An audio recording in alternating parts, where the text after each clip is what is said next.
بسم الله الرحمن الرحيم. طلبة ثانوية عامة في عجالة. النموذج الاستشهادي اللي جاي من الوزارة للإحصاء في مسألتين لازم يجوا لك على دالة الكثافة. واحدة فيها مجهول زي ألف، وعنوان السؤال هيبقى كده: إذا كانت س متغير عشوائي متصل يعني على فترة. واحدة فيها مجهول والتانية ما فيهاش. هنشرح الأول التانية اللي فيها مجهول.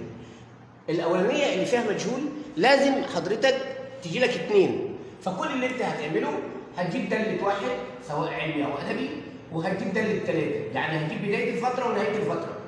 دالة واحد، الاثنين في واحد باثنين ناقص واحد على ألف، تطلع واحد على ألف. دالة ثلاثة، الاثنين في ثلاثة بستة ناقص واحد على ألف، فتطلع خمسة على ألف. طبعا الشكل للتوضيح مش أكتر. طبعا أنت عندك هنا دالة ثلاثة أكبر من دالة واحد، يعني الشكل هيبقى شبه منحرف.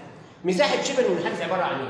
نص هتجمع القاعدتين، واحد على ألف زائد خمسة على ألف، الارتفاع اللي بينهم اطرح ثلاثة من واحد، ثلاثة من واحد اثنين، بس هتساوي المساحة بواحد.